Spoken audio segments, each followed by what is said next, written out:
While taking notes, a juror may fail to hear important portions of testimony.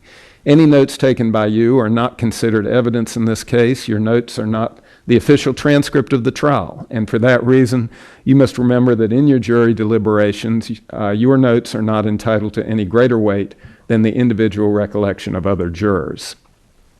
If you do take notes, you may disclose them only to your fellow jurors during your deliberations. Don't show them to anyone else. Don't let your note-taking distract you. Listen intently at all times to the testimony. As far as the schedule in this courtroom, you've already gotten a sense of how we'll operate. We'll generally start at 9:30 in the morning, and we recess no later than 5 o'clock. We do take a lunch recess somewhere around 1 o'clock. It may be a little earlier, depending on the flow of testimony. If we have a break between witnesses, for example, we may break a little earlier for lunch recess. We also take mid-morning and mid-afternoon recess of about 15 minutes each, usually somewhere in the middle, about 11:30, 11:30, somewhere in that time frame, and then again 3:30, quarter to 4, somewhere in that time frame. Of course, if there's at any point that you need a break for any reason at all, just raise your hands, let us know, let me or the bailiff know so that we can accommodate you. We want to make sure that you're comfortable throughout this trial. Likewise, it's very important that you be able to see and hear everything that's going on in this courtroom. If there comes a time that you can't see or hear something, please let us know, raise your hand, or catch our attention so that we can take measures to fix that promptly. You'll note from time to time, you'll see me working at the computer that I have here at the bench for my use during the trial, as well as legal materials for my reference during this trial. I'm generally working on matters relating to this trial, and I am listening to every word that's being said in this courtroom.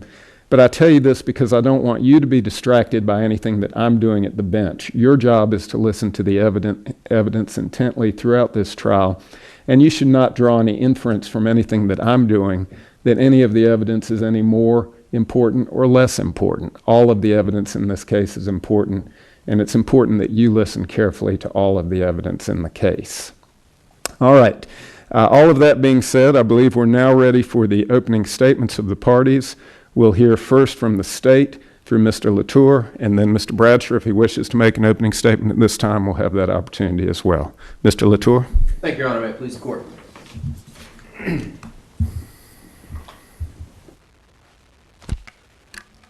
Good morning, ladies and gentlemen.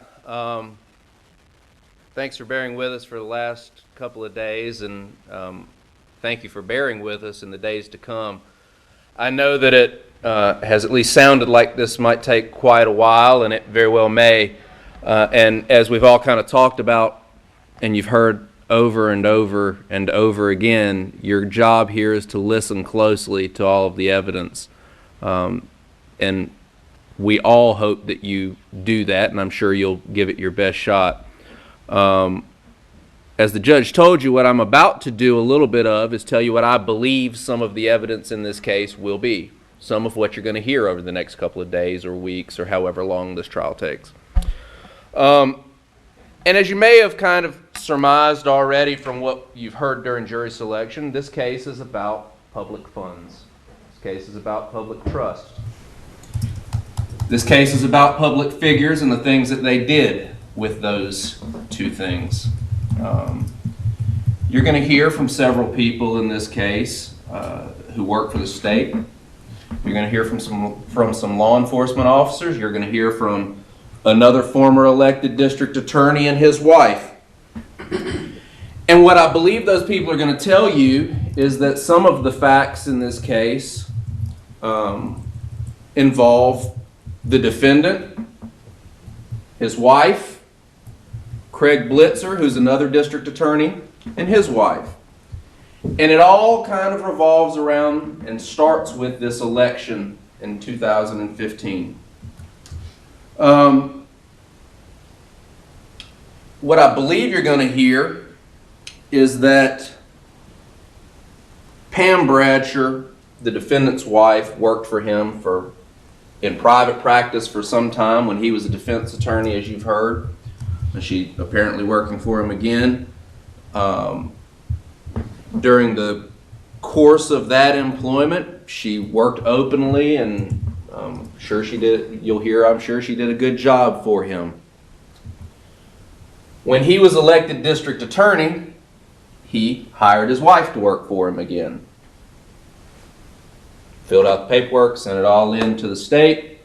She worked for 4 years for him, openly. Everybody apparently in his county knew that this was happening. And you're going to hear a little bit about three different counties actually. You're going to hear about Rockingham County. Rockingham County is, and all these are kind of northwest of Raleigh. What you'll hear is Rockingham County is the home of Craig Blitzer at the time. Okay? He eventually comes to be the elected district attorney of Rockingham County. You will also hear about Person and Caswell County. Those two counties are joined for one prosecutorial district. So they have one DA. Rockingham County has another DA. Well, the elected district attorney of Person and Caswell counties was the defendant, Wallace Bradsher. That's where Pam Bradsher, his wife, worked for him the first 4 years that he was elected in district to be the district attorney. As I said, she worked openly. Everybody kind of knew that that's what the deal was, at least in that area of the state. Eventually, you'll hear that Craig Blitzer, who knew the defendant from some work that they had done as private defense attorneys, kind of shared some co-defendants in that, and they had gotten to know each other a little bit. Craig Blitzer goes and talks to Wallace Bradsher, and he says, look, I've been approached to become the district attorney of Rockingham County, but I make a lot of money being a defense attorney, and I'm a little concerned about taking the pay cut to become a DA from being a defense attorney.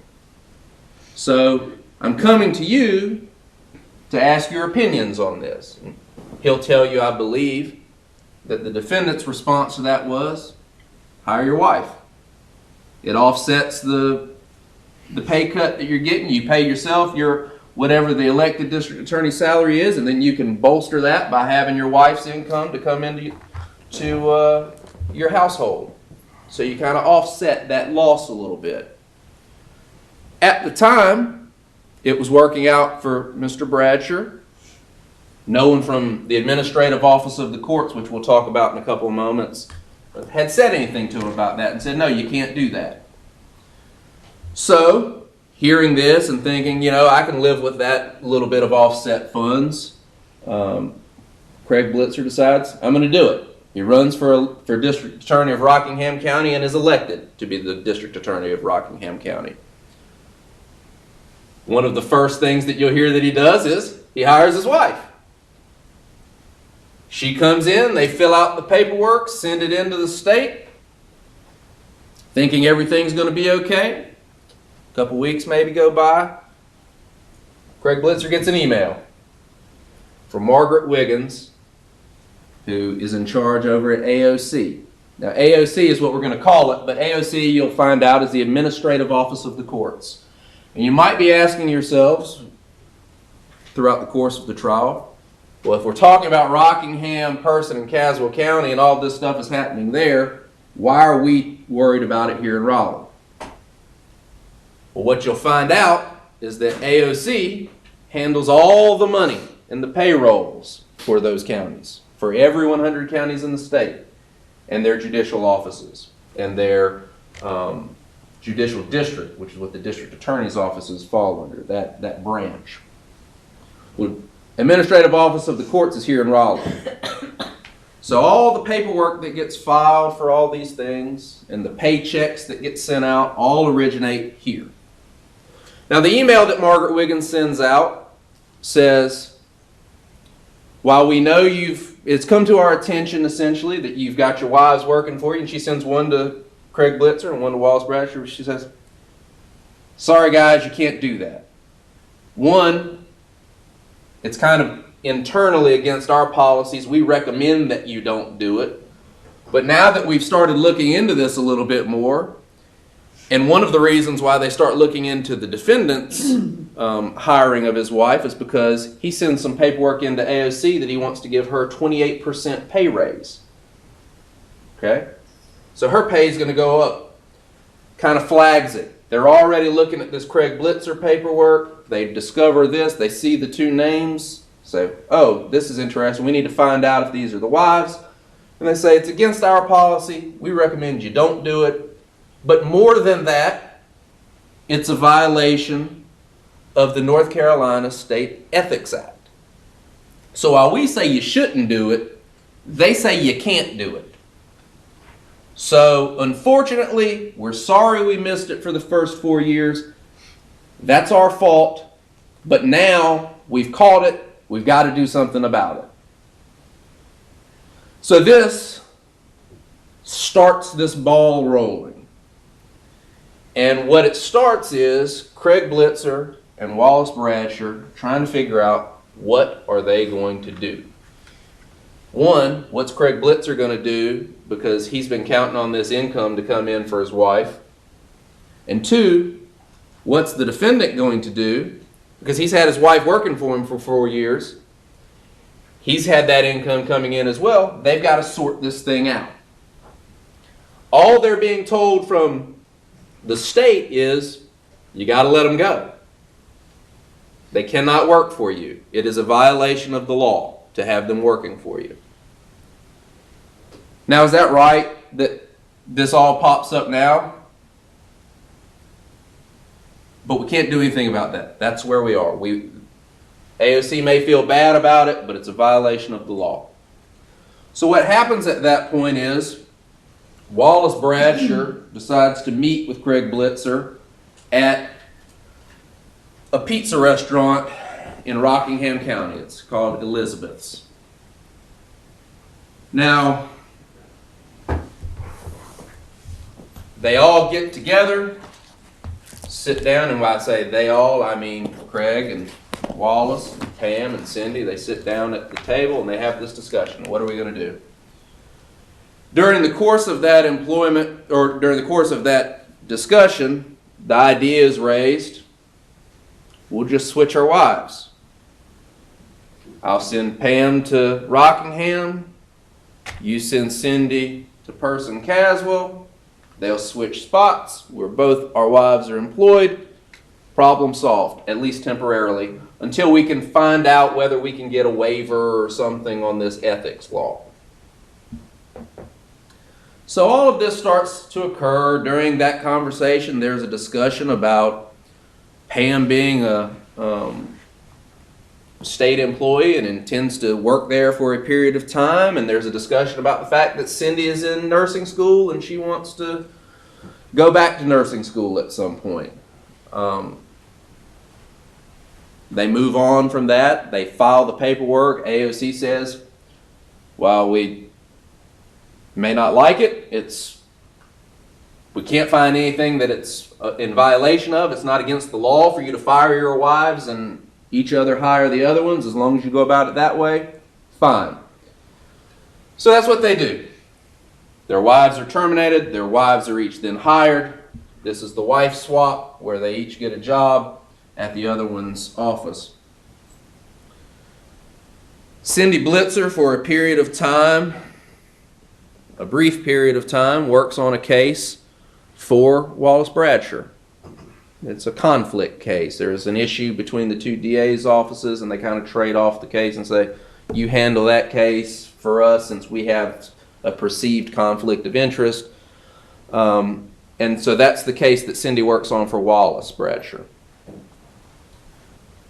She does that for a period of time, and eventually they decide that that case needs to be taken away from Cindy, and it is taken away from Cindy. And once that case is taken away, I believe what you're going to hear is that Cindy Blitzer has no work to do in that office anymore. She's never assigned another task.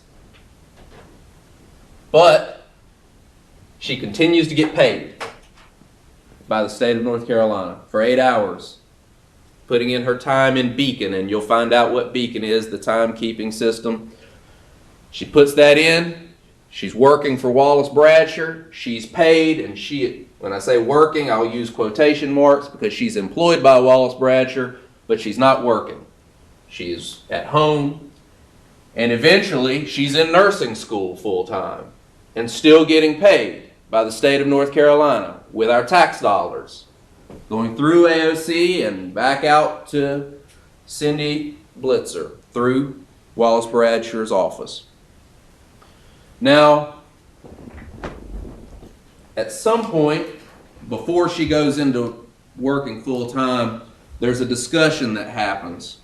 And that discussion is between the defendant and Cindy Blitzer's husband, Craig Blitzer. They're in a car on the way to Ocracoke Island for a district attorney's conference. During the course of that car ride, or just before, Craig Blitzer says to Wallace Bradsher, "Look, my wife doesn't have any work to do. She needs this job. We need to be paid, but she's going to go back to nursing school." At that point, he'll tell you, I believe, that the defendant says, "Tell her not to worry about it. Focus on her school." Craig Blitzer says, "Okay." Goes home, tells his wife, "Go to school." Well, that might be the end of it all, but Cindy Blitzer continues to put in those hours. The defendant, the evidence is going to show you, knows that she's continuing to put in these hours. She continues to get paid while she's in school. At some point, some folks who work for these offices start getting upset about this and say,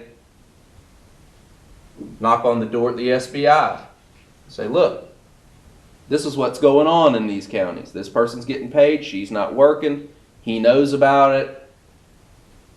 There's a scam going on, and the SBI, State Bureau of Investigation, needs to look into it." So, the SBI starts an investigation. Well, before they start the investigation, they say, well, let's make sure we kind of know what's going on here. So they go in and begin to look around and see if there's anything to these allegations, and sure enough, they find that Cindy Blitzer's car keeps showing up at this nursing school during business hours. And they've talked to a couple people, and they find out, there's this kind of is making sense with what we're hearing. We at least do need to open an investigation and start looking into that. So it happens. The SBI starts an investigation. They begin to look into it, and so starts problem number 2. Problem number 2 is the cover-up. So when the SBI starts looking into all of this, and there's a lot of other things that you'll hear about, but this is the overview of it. And when the SBI starts looking into all of this, they determine that, yeah, these people are employed, they're getting paid, they seem to be putting in hours. She does seem to be going to nursing school. There's this other guy, Tyler Henderson, who's now hired over and working, employed by Craig Blitzer, who seems to be doing all of his work for Wallace Bradsher, though. They start putting the pieces together, and they continue to look into it. And they even reach out to the defendant. They reach out to Craig Blitzer. They start this investigation. They start talking to people. And during the course of all of this investigation, some efforts are made, and you're going to hear the facts about it, that the defendant takes steps to kind of cover up what's going on.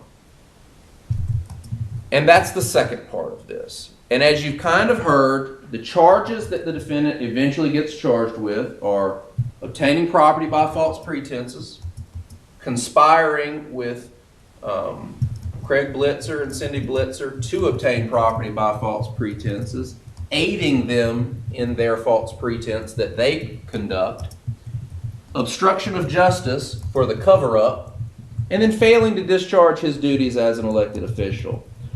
To be sure, as I said, you're going to hear some testimony from Craig Blitzer. And we talked about it earlier in jury selection, and we've kind of laid the groundwork to let you know what's going to happen. And I believe that some of the evidence that you will hear is that Craig Blitzer pled guilty to a charge for his role in this event. Craig Blitzer will tell you that he and his wife paid back the money to the state of North Carolina that they received as a result of this fraud that they and the defendant perpetrated upon the taxpayers of the state. And he's going to tell you that he's here today to tell you all what happened. And yeah, he may have gotten some benefit for it, but he's given up his law license. He's paid that money back, and he's confessed what he has done in his role in this. And he's here to tell you all of that and to stand before you and answer to those things.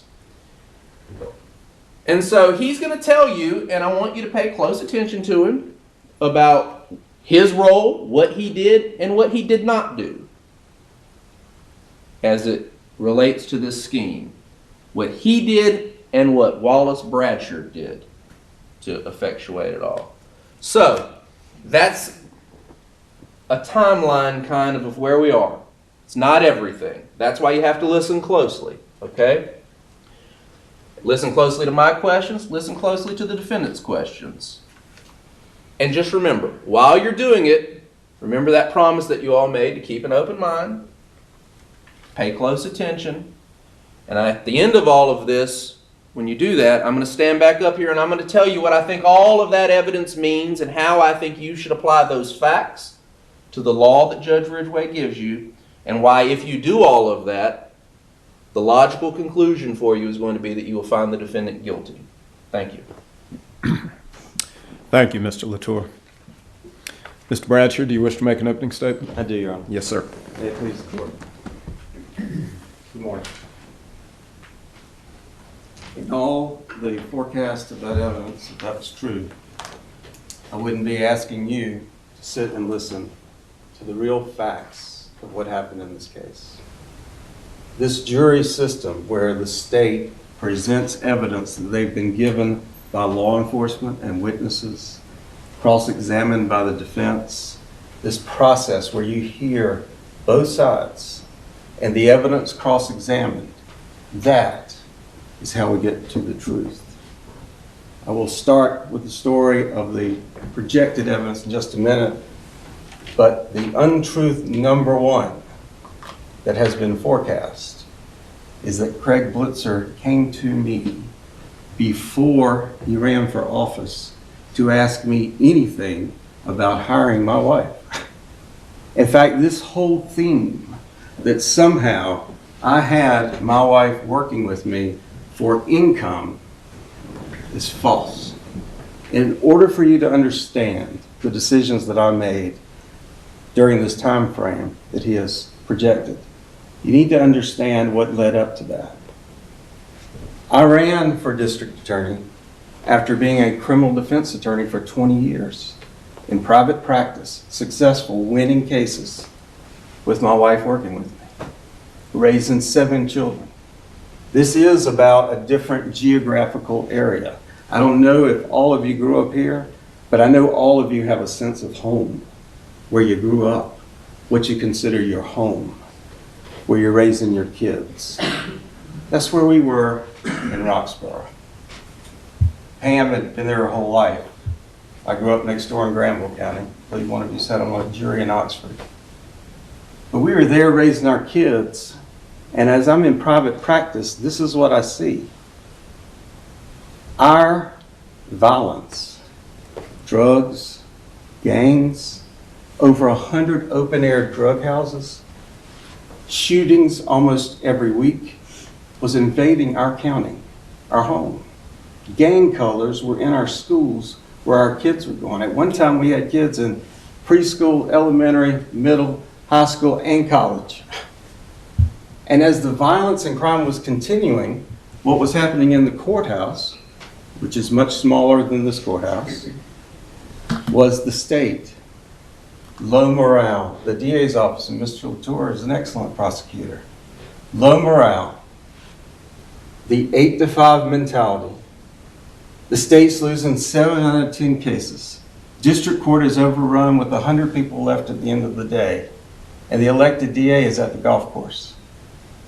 And that's the environment that we stepped into when we ran for district attorney. It wasn't about money. or having Pam come and supplement an income. It was about a promise to the people that I ran and was elected with, that I would bring my private practice, my office. I was winning most of my jury trials, to the courthouse to change things. And so we did. And as we did the transition, I knew I had to ask the question. We had an orientation in December 2010 with Peg Dorr and Margaret Wiggins to get oriented as new elected DAs. I'd never been an assistant DA. I ran because I wanted my hometown to be safer. I knew that in order to get control of the violence and make crime go down, you had to have an effective trial team in court. Because if the state is not winning cases, then plea negotiations, there's no value. And the kids in these neighborhoods were choosing the gangs as opposed to an education another way. And I saw it. This isn't a box of papers that I learned from some officers or other witnesses. We were living it. So we went in. Previous administration had most of their folks that lived outside of Person County. All of our administration lived in Person County, except one who grew up there. We set new systems in place. You will hear from senior resident Superior Court Judge Osmond Smith, who I met with and completely redid our Superior Court case management plan. We redid district court so that instead of 100 people at the end of the day and officers who come in and sit in court all day long, most of our cases were done by lunch, maybe 1 or 2 trials in the afternoon. Things started changing. We partnered with law enforcement, started doing undercover drug buys, camera buys, not charging for 6 months, going into these neighborhoods overrun by drugs and gangs, and then do the arrest at one time, 100, 120 people. The gang members, the drug dealers, rounded up and prosecuted, and I was not sitting in an office as an administrator signing papers to lead my team. I was in the courtroom trying cases to reclaim the courtroom. And the evidence will show I did over 70 jury trials during this time period and lost 2. Law enforcement and the DA's office were back in sync. They were working. And simultaneously, we were implementing other programs like the redemption program, deferred prosecutions, so that young people weren't getting their first convictions. And Pam was part of that. Now I know AOC exempt employees, you're going to hear regulations that if you work over 40 hours, you have to get time and a half. That law I broke. I worked 60, 70, 80 hours a week. She worked 50, 60, 70 hours a week. This was not about an hourly rate or punching the clock 8 to 5. This was about our home and changing the crime rate. The reports that we had seen in Durham most of our life, now we're at our doorstep. In the first 4 years, we accomplished that with law enforcement, with these new ideas, with these new programs, for a 36% reduction in crime. Back to the beginning. When I'm at orientation, I asked, is there any policy or regulation that prevents me from hiring my wife? Peg Dorr said, I don't know, but I'll check on it. The next day, she comes back and says, AOC says there's no policy or regulation against it. We don't recommend it, but it's not against the law. So, we plan on not just her, but other members of my office coming into the DA's office to fulfill my promise to the people that I would bring my private practice and private enterprise philosophies and principles to the courthouse. And yes, I retained some of the folks that were there. But the 8 to 5 mentality and the hard work ethic and the morale changed. And I'll tell you a couple other policies in just a minute I want to stick with. my wife's approval by AOC. When I was sworn in and had the team get sworn in, just to be sure, I waited a few extra days before actually hiring Pam. I had another member of my staff, Luann Martin, call AOC and a couple of other agencies to confirm that there was no law or policy that prevented Pam from being employed. And she was told independently from me, and she will testify to that here, that there is no law or policy against the hiring of his wife. In fact, she'll say, "Are you sure?" She will tell you that. So this notion that, oh, well, the people in the county knew what was going on is only part of the story, just like you've heard part of the story. AOC knew, and we contacted state officials and were told she had worked for me. And again, they said, because I was a constitutional officer and not subject to the State Personnel Act. And that's what I was taught and trained. And we went to work. And all that, during that time period, judge after judge after judge rotated through that district. My senior resident Superior Court judge, Osmond Smith, worked with Pam almost weekly. Every 6 months, judges rotate in. She had picked my juries and worked with me in trial. She was one of the reasons why I was successful in private practice and why we had 70 jury trials with only 2 losses when I was working for the state.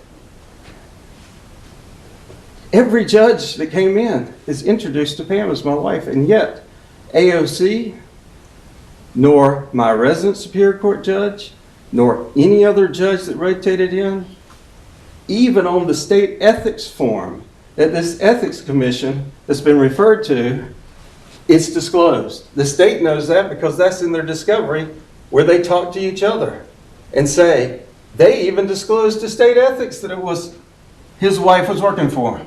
Can you believe that? So to imply that somehow we thought we were doing something wrong in the face of all that evidence, I will contend to you, that is a fact, provable. Even though I'm presumed innocent, the burden's on them, that's a provable fact from the defense. Another thing that you need to understand, because we'll ultimately be talking about an investigator slot. So I campaigned on an investigator being a law enforcement officer because the previous administration had an investigator slot that mainly did discovery and case prep and things like that. There's a gentleman, David Ramsey. Right? Bailiff reminds me a lot of him and how he runs the courtroom. David Ramsey retired from the Roxborough Police Department. He then worked as a bailiff for the Sheriff's Department where he retired. And when I became DA, he became my investigator.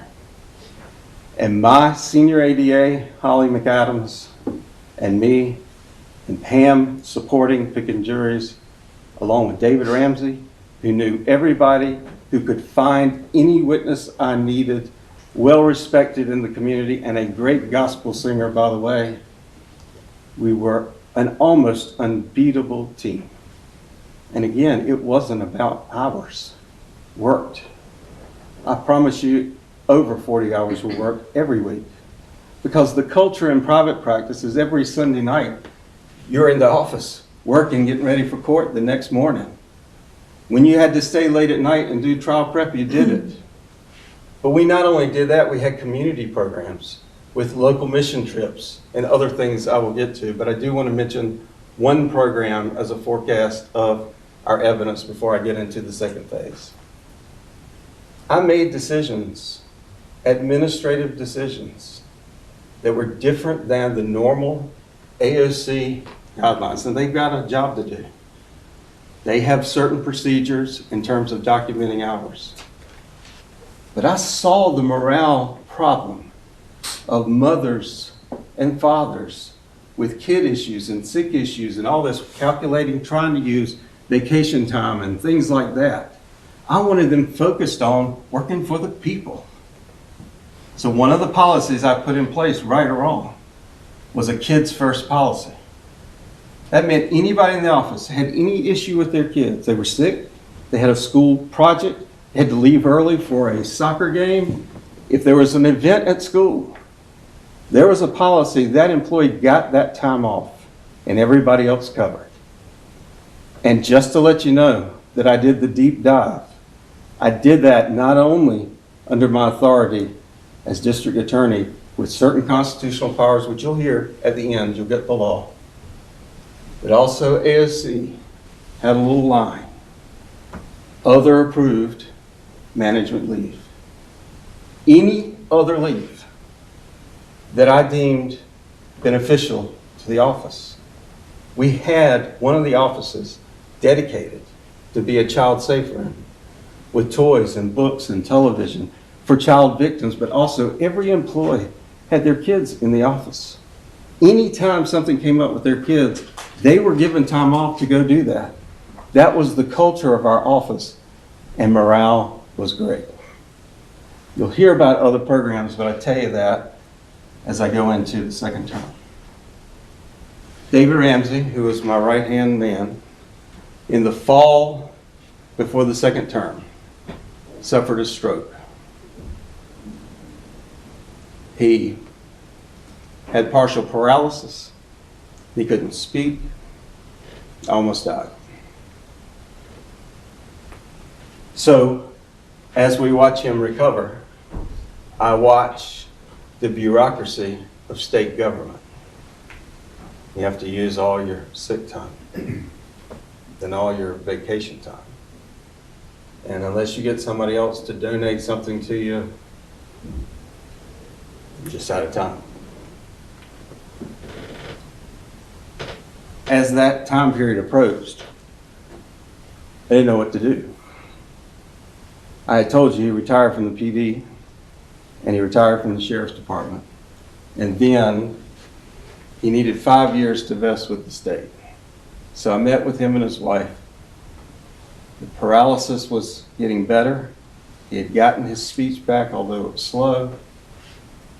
And you will hear evidence, hopefully from David and others, that we decided to adjust his duties to be on the front desk, to go in a different slot so he could finish out his last year.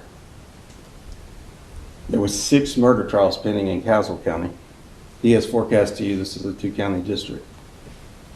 We had had a successful run with 36% reduction of crime, and I'm trying to figure out a way to move it 36% more. David's down. The hardest working support staff person who's willing to work 60, 70, 80 hours a week is my wife, who's been with me in private practice and there. So I talked with my team, my senior ADA, AA, and I made the decision to basically have Pam move up and take 2 jobs. To try to do all the responsibilities of the investigator, because she's going to be in court anyway, and the victim witness legal assistant job, and help out now in Caswell. And there's a document that I did to AOC that I'll present to you in evidence so that you can see what was sent to AOC. There was a reference about a pay raise to my wife. And this truly is a tale of 2 cities. Because the motive that has been forecast from the state, I would contend forecasting to you evidence from the defense. This was not a motive for nepotism and increased salary for my wife. It was a way to deal with the situation generated with David's stroke and workload allocation. I'll go ahead and tell you, all of this is not wine and roses. You will hear evidence I've made mistakes. One of the mistakes I did in the allocation of salaries is I did not give a raise to Debbie Holbrook in Caswell County, which I learned subsequently she became very bitter about. And she saw the raise to Pam, which she became bitter about. And another ADA based on performance I decreased the salary. Did it all in consultation with my team, meaning my senior ADA and AA. We sit down with the chart. Why did I have to do that? Let me tell you, forecast of the evidence. When I took office, and I know this will be a little complicated, so I'm going to try to make it simple. ADAs are paid by allocations. When I took office, I had 6 allocations, but the legislature had frozen 1. But Judge Smith, director of AOC, had approved the use of that allocation, or 6 allocations, over 5 ADAs. Well, by the time I got to the 4th year, the legislature had eliminated that allocation, which meant I had to adjust ADA salaries. I had 6 pockets of money spread out over 5 people. And now that, I think it was around $70,000 allocation, went away. So now I go into the second term, trying to cover for David, put him on the front desk.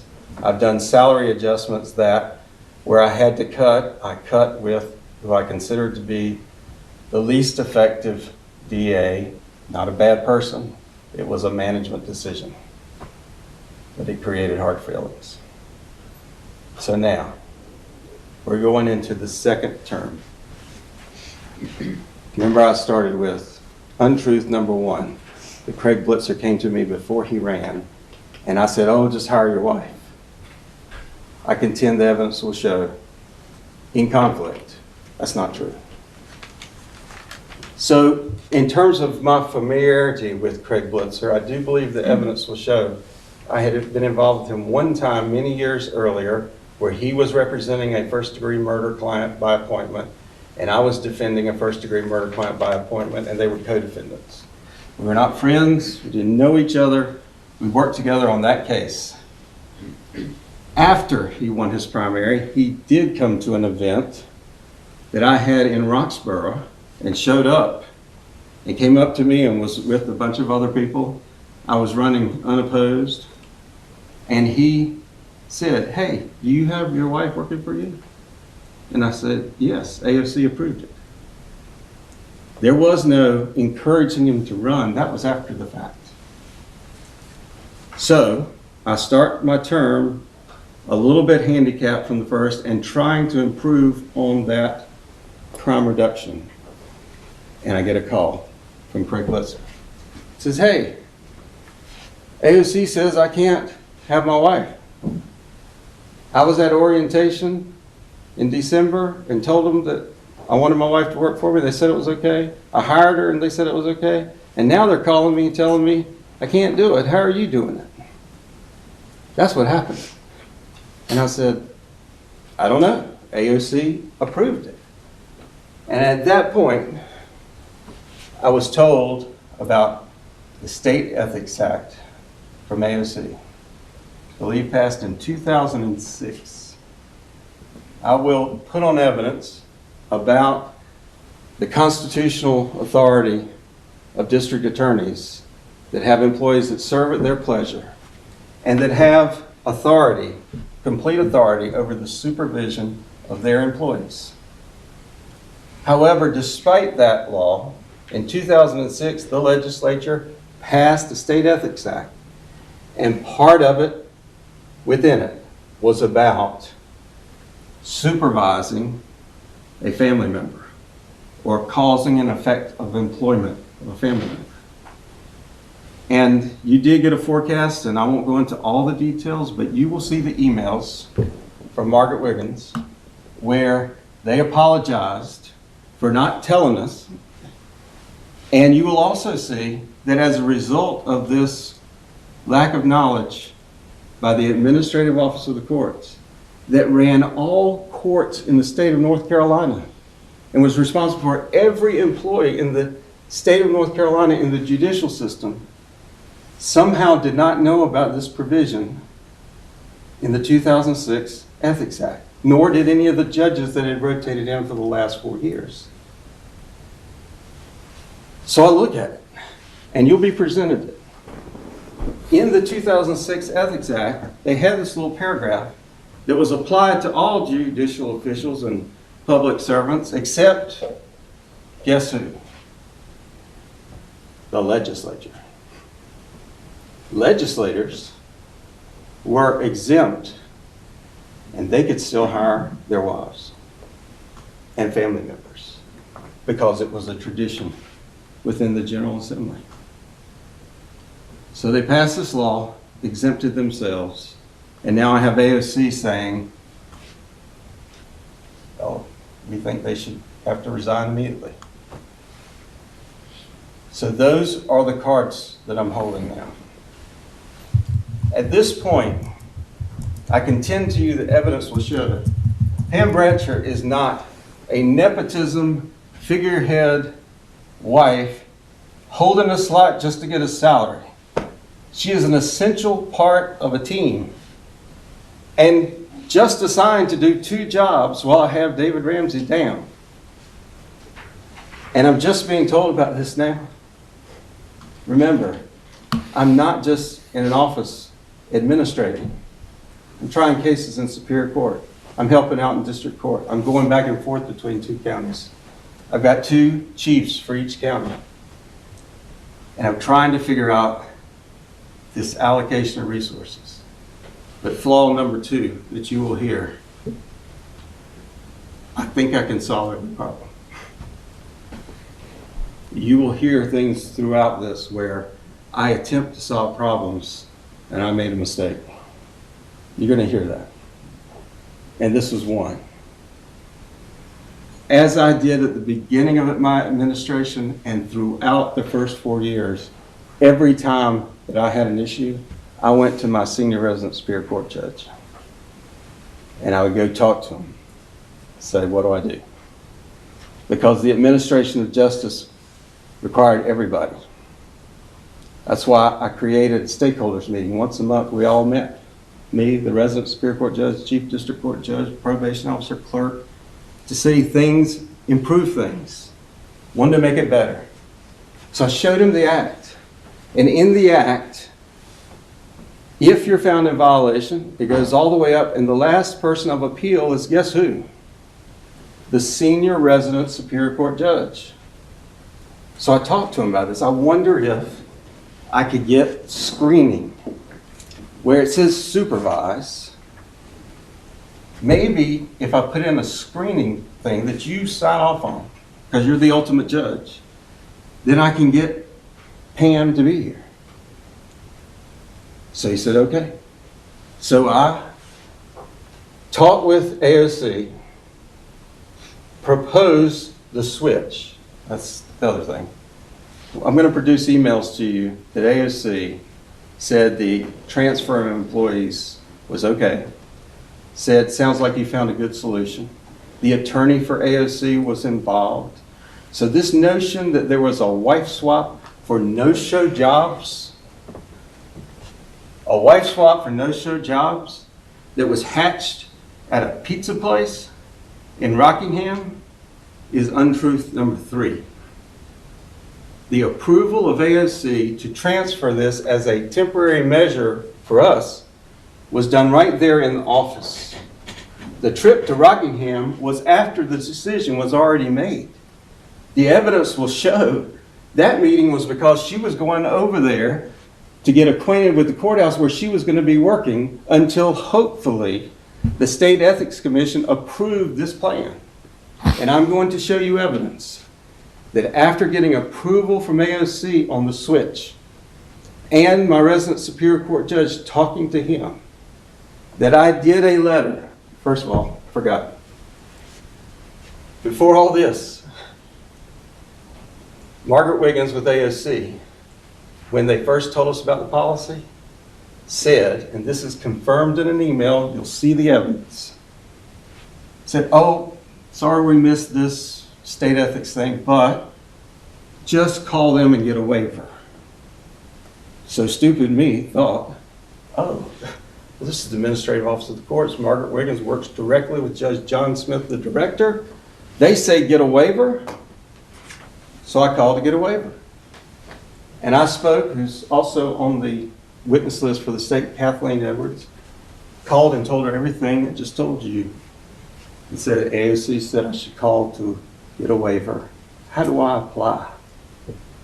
And the answer was, oh, there's no such thing as a waiver. So I talked with her at some time, and I am told I can try to get an advisory opinion. So I've talked to my judge, I've talked to state ethics, I've talked to AOC. We're going to transfer the positions, and then I'm going to send to the state ethics my proposal for an advisory opinion on this screening plan with two theories. One, the DA's office and the district attorney has this constitutional discretion to run their office.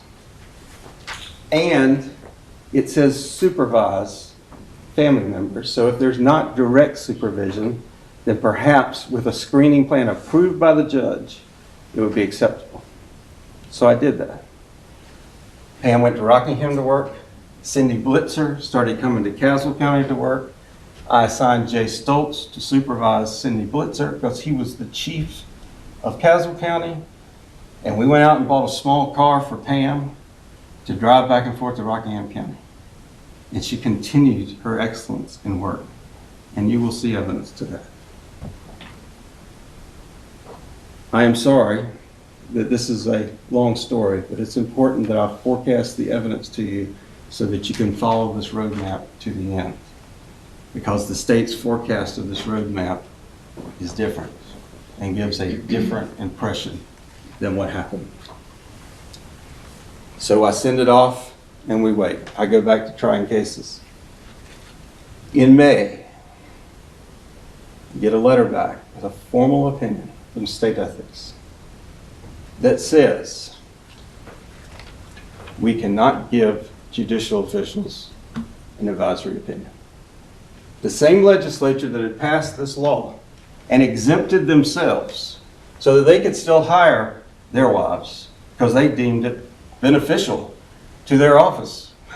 I understand that. Had left out a way for judicial officials to get an advisory opinion. Says that we can't. In this time frame, Pam starts looking for other employment.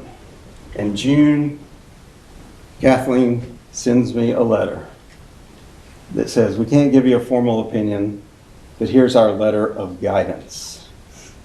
This is at least mistake number 4 on my part. In that letter, she says, essentially, and I'll show you the letter, don't think you can do this even with screening because as the hiring authority, district attorney, you have ultimate authority over all employment-related activities. In other words, for the purpose of the State Ethics Act, I was the ultimate supervisor of people in my employ.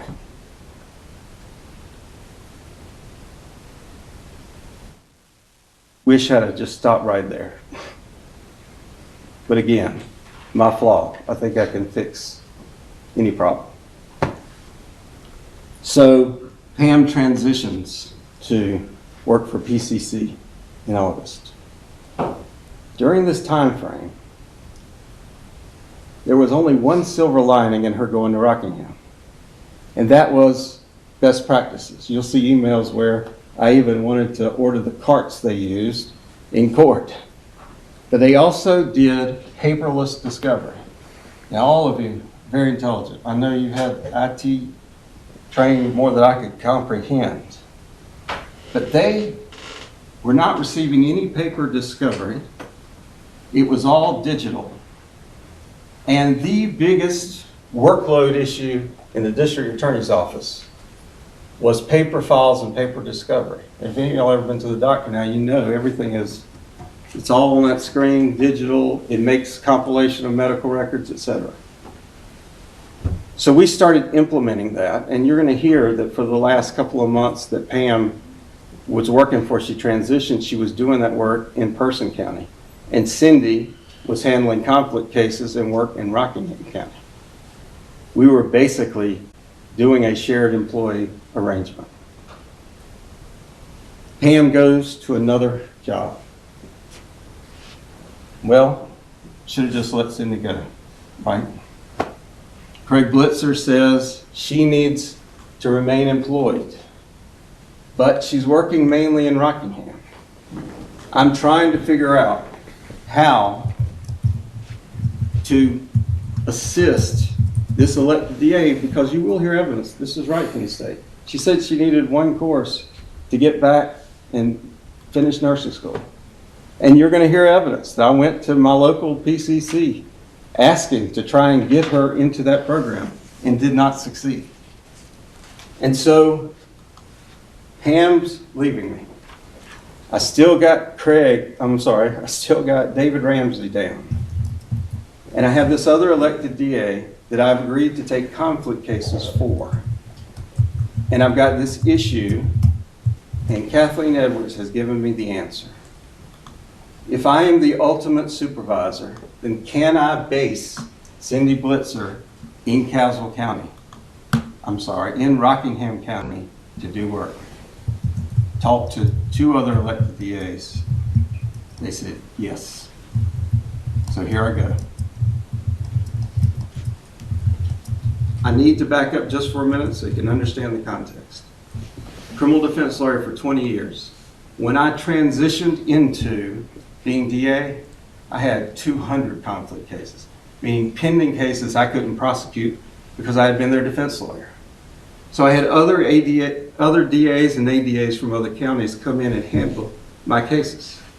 So I gave a like-kind exchange. So in addition to everything I've told you I was doing in 9A, I was handling 30 conflict cases in Halifax County for Melissa Pelfrey.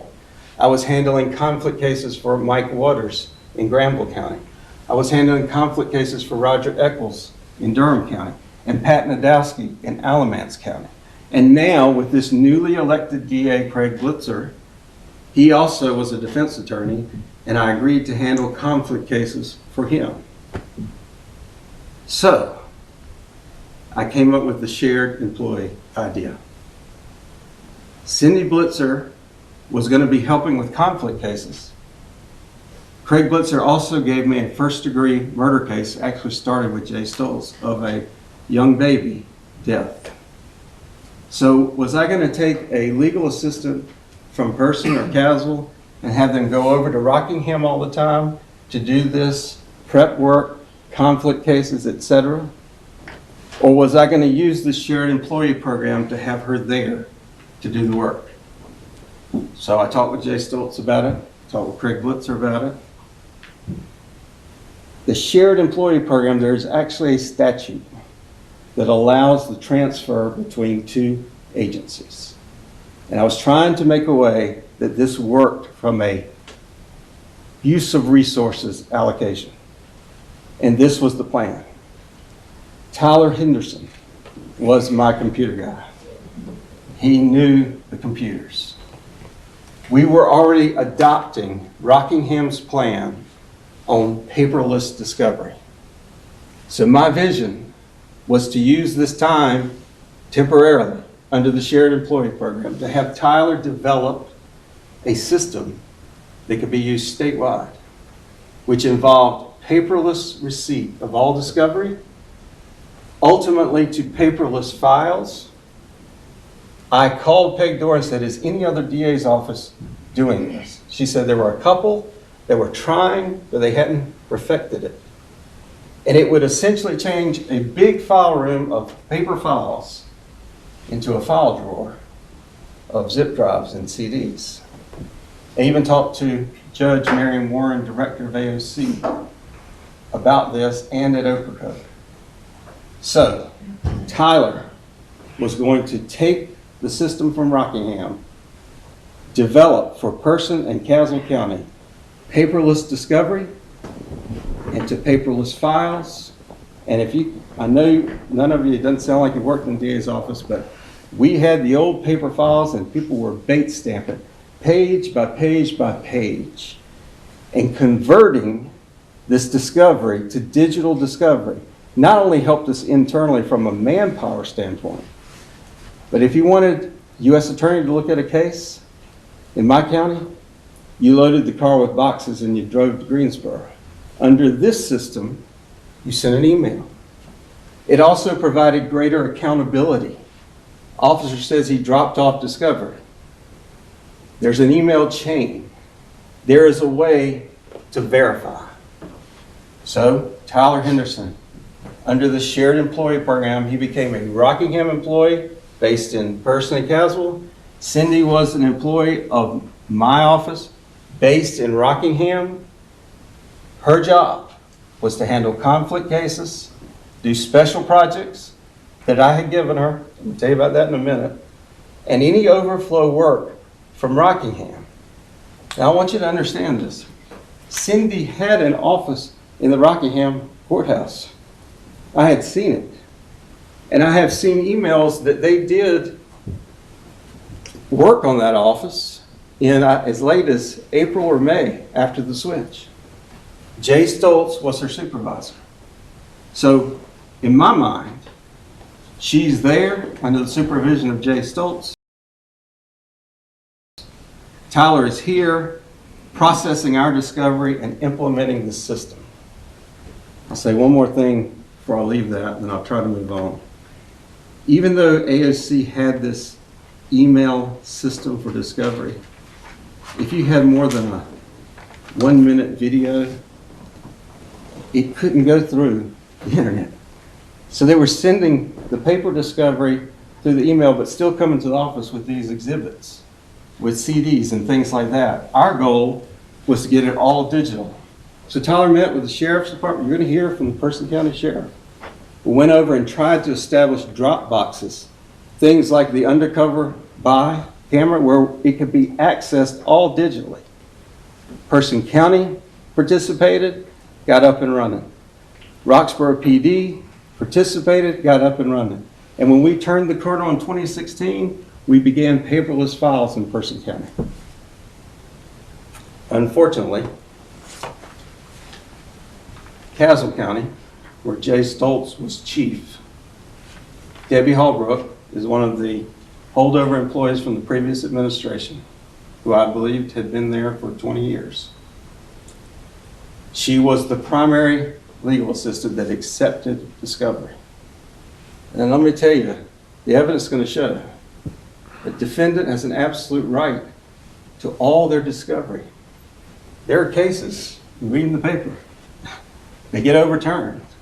Guilty people set free because discovery violations. Having all the discovery and turning it over to the defense is fundamental to the fairness of the process. So as I'm going into the next year, I tell Jay Stoltz that I will come perform the Caswell chief duties because he is running for judge. And when I go to Caswell to do the transition, I come into the Caswell office and I find not a good situation. Over 100 paper files on top of the file cabinet, files with discovery in disarray, and more importantly, co-defendants that are supposed to have identical information out of fairness have all different information. Information that officers said that they had left that are not in the office. So, got to know me, my management style. I'm busy all the time, but when I see something like that, you will hear evidence. I called Person County, said send 3 people over, and we started cleaning up. And as we got everything filed away, it was obvious that all of the pending felony files, we were going to have to do an audit. And I said to Debbie Hallbrook, what in the world? I mean, she's been doing this 20 years. I did not expect this. And her response was, well, it's Jay. I said, I understand he has accountability. He was the chief over here. But you've been doing this for 20 years. I don't understand. You know better than this. I did not understand. I knew then I had to get this electronic system up and going. in Caswell County. Person was on, Roxborough PD was on, bring Tyler over, and I meet with Scott Holbrook. This is Debbie's husband. He was second in command at the Caswell Sheriff's Department. I went to see the sheriff, but he told me to meet with Scott Holbrook. So I met with him. Summer, July, this is important. July 2016. I said, we have got to get this email discovery up and running. That was important because when everything's in disarray and everybody else is saying, well, I dropped it off, well, I didn't receive it, why? I don't know anything about that. If I have email discovery, I don't need that. I've got independent verification that it came in and that it went out because we gave discovery that way as well. So Scott doesn't say, no, I'm not going to do it. He says, okay, I'm going to assign Melissa Poole to that, who's also on the witness list. So then, go to Melissa Poole. I can meet next week. So I tell Tyler, work with her. I go off doing my other duties. Then she puts it off another month and another month. And I tell Tyler, send her an how-to. And I said, we're not going to accept paper discovery after the first of the year because I can't take that risk. I moved Debbie Holbrook to Person County, figured it was a training issue, and set her up doing nothing but digital discovery, learning how to do it. She was resistant to it. I said, we are going to digital discovery in Caswell. I have to have that accountability. So then Tyler still won't get any cooperation from Melissa. So I dictated a letter to the sheriff. Debbie Holbrook wrote it, saying, first of the year, we're not accepting paper discovery. Please implement. We've sent a how-to, etc. Nothing.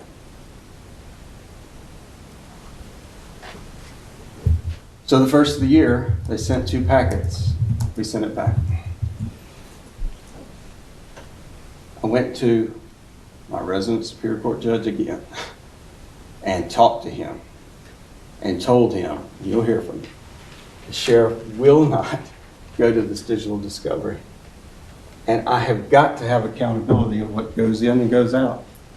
I also talked to the clerk of court, who was on our witness list, and told them about the issue that I was having with Debbie and reliability, and I had to go to this digital system before I sent her back. In fact, God just reminded me specifically at Jay's swearing in Caswell, the clerk came in and said, when was Debbie coming back? And I talked to him later. I said, I don't know that she is because I have to have a guarantee that this discovery is going through. And then on January 11th, I got a letter from the sheriff saying, I am not required by statute to do this, and I'm not doing it.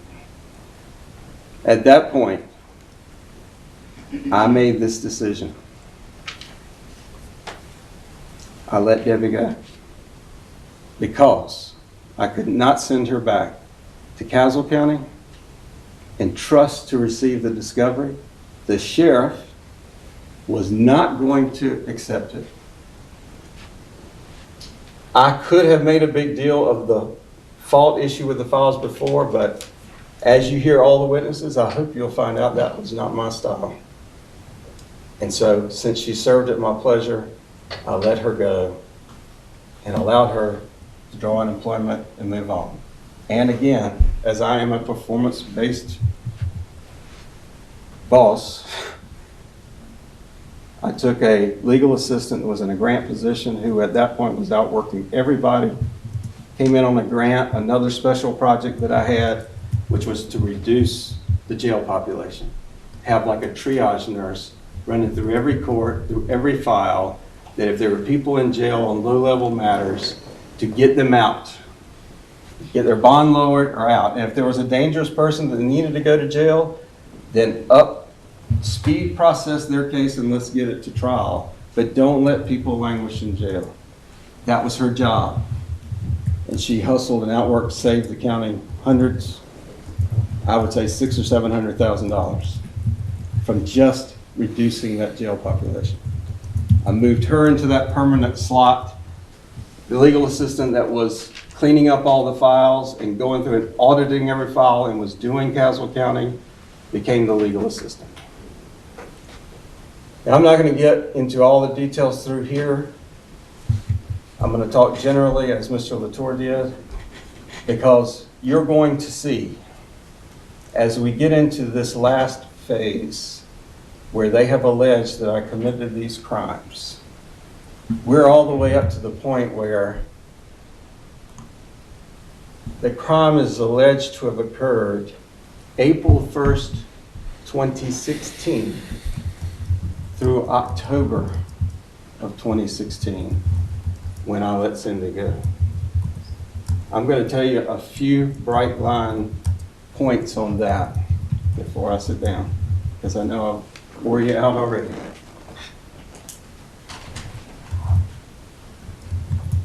She is under the supervision of Jay Stoltz. When I came in to do the Caswell chief job, while Jay was running for district court judge, I said a lot of things to Jay about transitioning his duties to mine. And I said to Jay, when he listed Cindy Blitzer as one of his duties, I said, that's one of the things we need to relieve you from and get you out of his chain of command, out of her chain of command. He took that to mean, I'm done. Unfortunately, I didn't. Then I went on with discovery and running Caswell County and doing the regular duties of the Caswell County chief. And we're going to get into more of those specifics, because along the same time, there's a lot going on in the Rockingham District Attorney's Office among their employees and Craig Blitzer and statements. And at that point, we are under the belief that Cindy is working on the special projects, the conflict case, and doing overflow work for Rockingham, where she has an office. That wasn't happening. In fact, Jay had been approving her time in Beacon. Then the murder case, the Shaka case that I agreed to take, it was time for me to look at it for trial or plea. So I went and got all the files the way I do trial prep. It was going to be my case. It was a murder case. I took all of the top cases. I took it back to Caswell. Jay goes on to do his duties. I'm working, doing my duties. And then, remember, to kind of line the time frames up, in July, I'm talking to Scott Hallbrook about the digital discovery. And then in August, I get a call from the SBI that says, we want to come talk to you because we've got information that Cindy Blitzer is getting a check without working. So I call Jay Stoltz. I say, there's an issue with Cindy's time. SBI's called, what's going on? He said, I thought I was relieved of that responsibility. I was like, oh no, I thought that was one we're going to get to. So I'm like, all right, and I hung up. You're going to hear that after that phone call, he called Gail P. and said, Gail, have you been approving the time? And she said, no. He'll tell you, he thought he had messed up Cindy Blitzer's pay. Guess what? From April, May, June, July, August, the administrative office of the courts paid a paycheck without any supervisor's approval. They didn't do it. And before I get too deep in that, watch for that evidence as it comes out.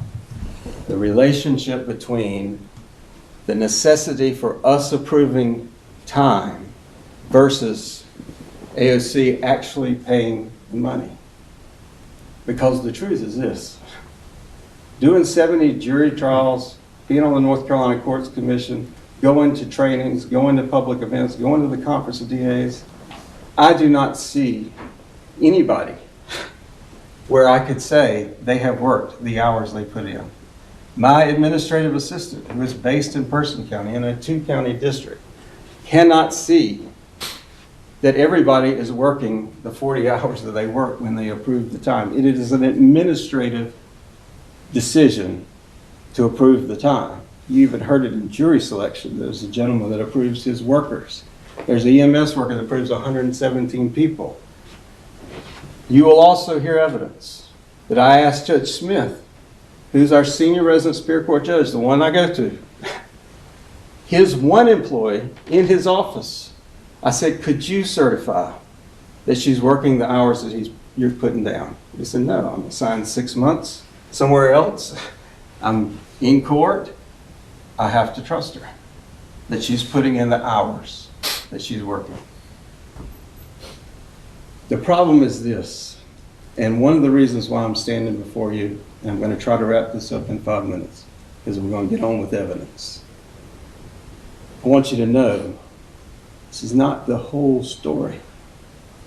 And the reason why I decided to stand and have this trial is so we could get to the whole truth. I agree with Mr. LaTorre. This is about public trust and public monies. But I don't look at it as narrow as these 6 months of Cindy putting in hours she didn't work. I look at it as broader than that. And part of the evidence that I'm going to put on to you is that the offense date alleged is April 1st, 2016, and you just heard about my first term and second term, and I didn't put you to sleep. The SBI was notified by Lee Farmer about the transfer of wives in May of 2015. And nothing was done. No call to say, hey, there's been a complaint. Is this legal? Did AOC approve it? What? And that's not it.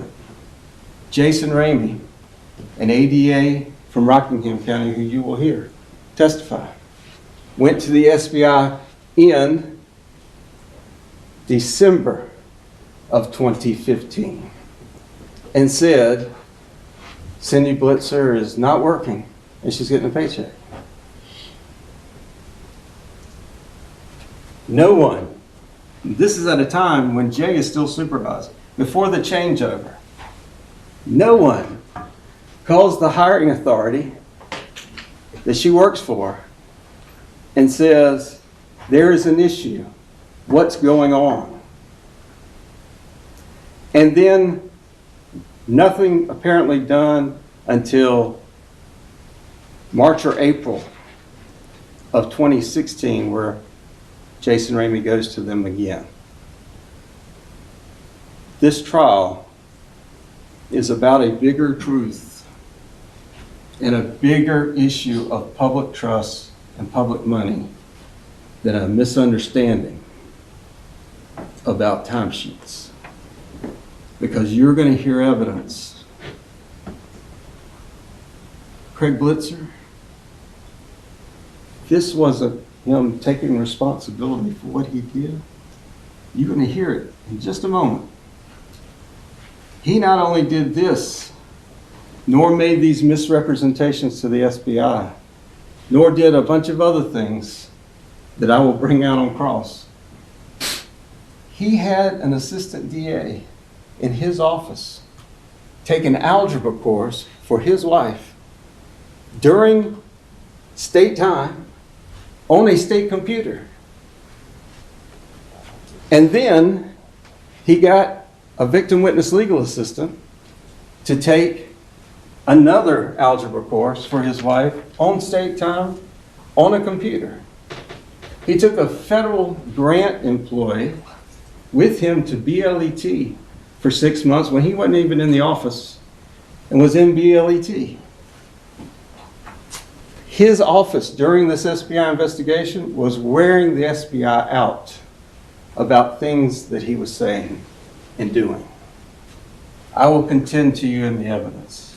Craig Blitzer was very complicit in a number of crimes and had every motivation in the world to say, oh yeah, Wallace Bradsher encouraged me before I even ran to hire my wife. You will also need to look at the investigation. Because I stand before you with no apologies as to my role in the investigation. In fact, I stand before you laying it all out, where you hear all the facts as it's cross-examined, and I'm putting my fate in your hands. Because a person in my position does not run from danger. It's my duty to stand before you and be accountable for what I did. But I want you to know the whole truth. And that whole truth includes SBI agents taking statements and not putting in half of what you say. And I'm going to point that out to you. In fact, in the second meeting with the SBI agent that I met with, I even expressed concern, and it's not in the report, but I believe he will tell you I said it. I said, Brady material, seeking exculpatory evidence, interviewing witnesses that you're being told to give you the whole picture is your duty. It is your duty. And the response from the agent with Agent Wheatley said, thank you, Mr. Bradsher, for the academic discussion, but we know our duty. And I said, I am the elected DA for 9A. And this is not just an academic discussion. That's the law. And after conferring with 3 other elected DAs and my resident Superior Court judge, I started my own investigation. And I engaged in conversations with Craig Blitzer and others to get to the truth. And ultimately, I did. And even though along this journey, you will hear good things about me and bad things about me, I will make sure that you get the truth so that you can decide, as Mr. Latour will advocate at the end, whether or not to vote guilty or not guilty. But one thing must be done. The judge has told you the law. You took an oath to do your duty. Do not think about the narrow duty of following the law and the Constitution, public monies, public trust, just within this box of April 1st through October 24th. Do it for the whole time period. Because when the judge gives a jury the law, and a prosecutor does his job in presenting, and the defense does his job in presenting, you're very close to justice. But an essential element of that has got to be that when law enforcement starts its investigation, that they're not pursuing evidence to fulfill an end that they expect. It should be instead a search for the truth of what actually happened. Because if it's not, then you as the jury don't see the whole picture. You just see it from the narrow perspective of what law enforcement presents and what the state goes on. I thank you for your time. Thank you for hearing me. And I appreciate you following your duty and following the evidence as it's presented before you. Thank you. Thank you, Mr. Bradsher. We're going to go ahead and take a 15-minute recess, and we'll resume at 20 minutes past 11. Members of the jury, please recall all the rules and instructions I've given you. Leave your notepads in your chairs. Gather in the deliberation room at 20 minutes past.